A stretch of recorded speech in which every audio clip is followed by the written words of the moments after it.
كنت ويا الاستخبارات الامريكيه ما عندك علاقه.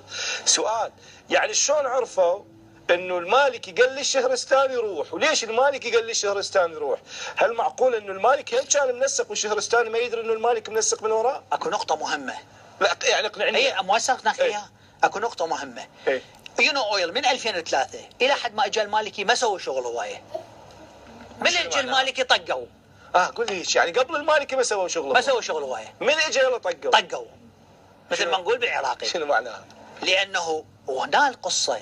شوف اريانا هوفنكتون اللي صاحبه الهوفنكتون بوست اللي يريد يشتكي عليه حسين اللي يريد يشتكي عليه جود لاك مثل ما نقول جود لاك. زين. اريانا هوفنكتون من اعداء بوش، هي ديمقراطيه.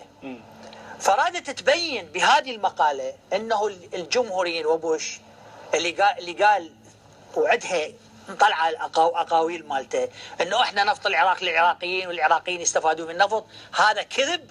لان هو جاب المالكي وانطى مجال للمالكي لان يعطي سرقه نفط العراق. هناك سرقه انتم ما ذكرتوها اللي هي سرقه احفادك واولادك واحفاد احفادك. شنو رايك بها؟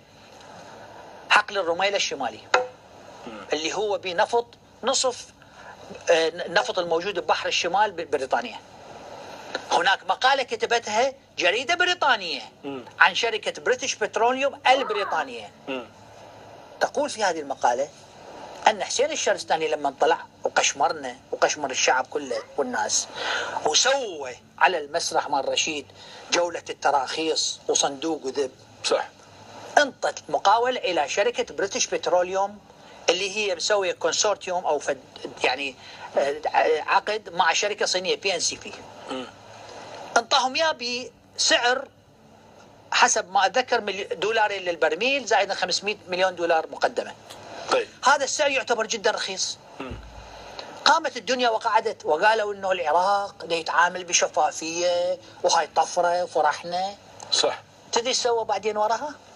سووا ورا ما انسد المسرح وانشالت صناديق المال جوله التراخيص وخلصت المسرحيه، غير لهم الكونتراكت. يعني العقد تغير. العقد تغير. زين شنو رايك؟ شنو رايك راح اقرا لك شلون تغير العقد؟ تفضل. شلون تغير؟ راح اقرا لك شلون تغير العقد، خلي يطلع يقول كذب هالكلام. نعم. العقد تغير من شنو الى شنو؟ بس حتى